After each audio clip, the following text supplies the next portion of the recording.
ومراسيم حفل الولاء الذي يتوج الاحتفالات الرسمية بعيد العرش المجيد المخلد لهذه السنة الذكرى 26 لتربع جلالة الملك محمد السادس حفظه الله على عرش الأسلاف الميامين. وإذا كانت احتفالات عيد العرش ومنها حفل الولاء تبدو اعتيادية في مراسمها كونها تقام في مثل هذا اليوم كل سنة، فإنها تحمل رمزية خاصة ودلالات عميقة تختزل ذاكرة أمة تضرب بجذورها في أعماق تاريخ تليد. ذكرى عيد العرش مناسبة مجيدة لتأكيد الوفاء الصادق الذي يتبادله العرش والشعب، ولتجديد العهد المقدس الذي يلحم بينهما بأواصر البيعة الشرعية المتجذرة منذ قرون. احتفالات عيد العرش المجيد ليست إلا تعبيرا عن حب الأوطان ونسيجا للوحدة التامة وتجسيدا للإجماع حول رمز الأمة.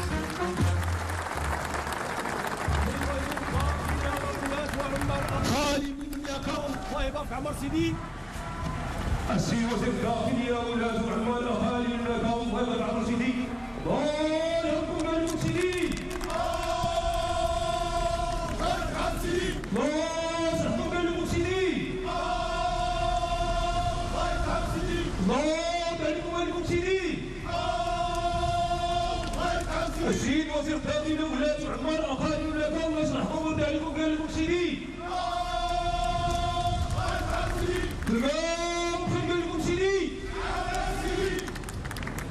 وزير الداخلية وولاة وعمال ولايات وعمالات وأقاليم المملكة وولاة وعمال الإدارة المركزية لوزارة الداخلية قدموا الولاء لأمير المؤمنين جلالة الملك محمد السادس حفظه الله.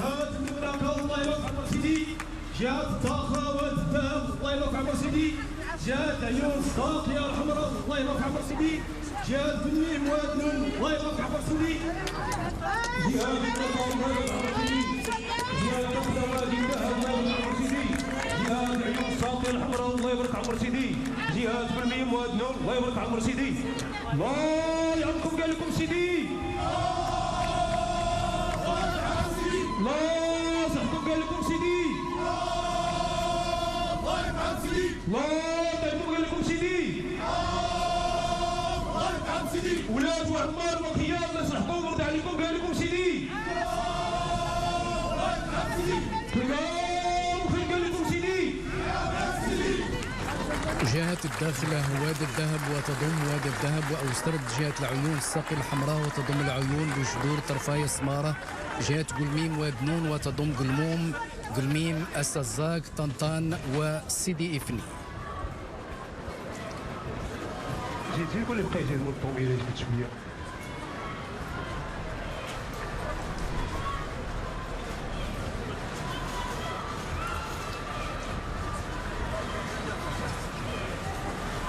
جهة طنجة يقال حسيمة الله يبارك عمر سيدي، جهة الشرق الله يبارك عمر سيدي، جهة فاس وكناس الله يبارك عمر سيدي، جهة طنجة في سوان حسيمة الله يبارك عمر سيدي، جهة الشرق الله يبارك عمر سيدي، جهة فاس وكناس الله يبارك عمر سيدي.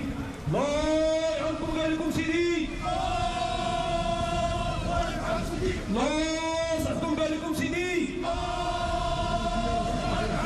الله يعطيكم قال لكم سيدي، الله يرحم سيدي، ولاد وعمال وخيار الله يصحكم ويرضى عليكم قال لكم سيدي، الله يرحم سيدي، قال لكم سيدي.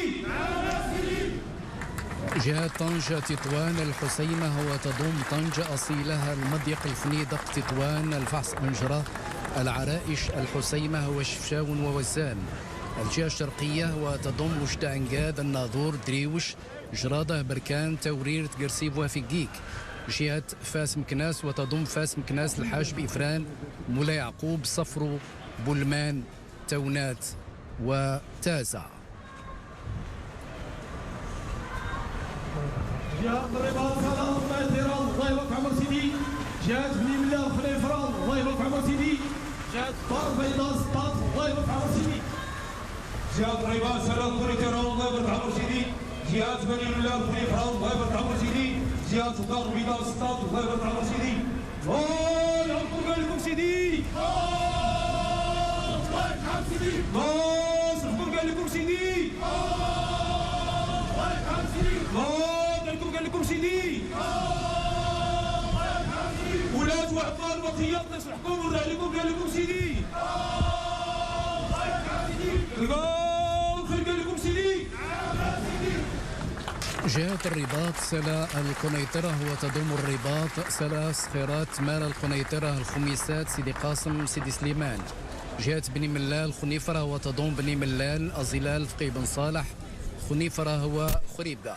جهة الدار البيضاء سطات وتضم الدار البيضاء أنفا الفداء مر السلطان عين سبع الحي المحمدي الحي الحسني عين شق سيدي البرنوسي بن مسيك مولاي رشيد المحمدية الجديدة نواصر مديونة بن سليمان بن رشيد سطات وسيدي بن نور. جهة مراقص آسفين الله يبارك عمر سيدي جهة طلعة تافلات الله يبارك عمر سيدي جهة سوس ماسة الله يبارك عمر سيدي جهة مراقص آسفين الله يبارك عمر سيدي جهة درعا تافلات الله يبارك عمر سيدي جهة سوس ماسة الله يبارك عمر سيدي عندكم قال لكم سيدي الله يرحم سيدي صحكم قال لكم سيدي الله يرحم سيدي قال لكم سيدي الله يرحم سيدي ولاد وعمال وقياد نصحكم ونرجع لكم قال لكم سيدي الله يرحم سيدي والخير قال لكم سيدي سيدي. جهة مراكش أسفي وتضم مراكش شيشاوى الحوس قلعة استراغنة الصويرة الرحمنة أسفي واليوسفية. جهة درعة فيلالت وتضم الراشدية ورزازات ميدل تنغير وزاقورة.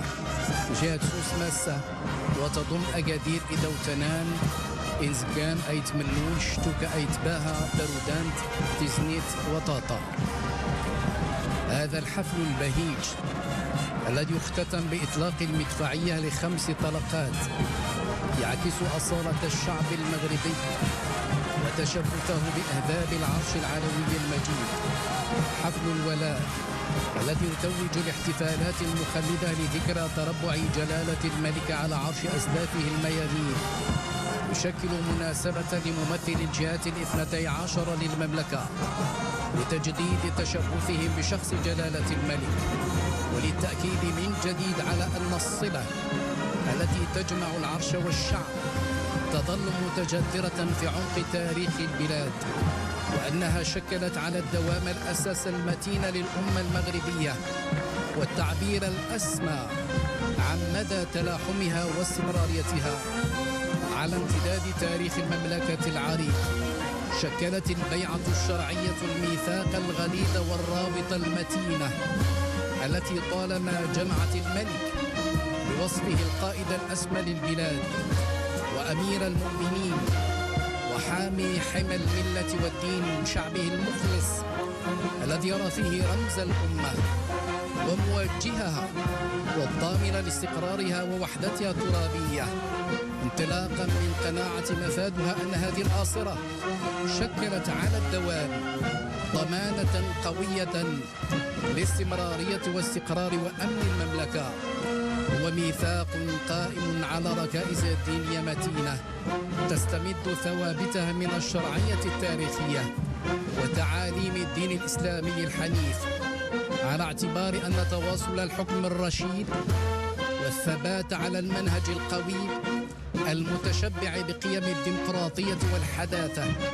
يعد مفتاح الاستقرار والرقي والازدهار.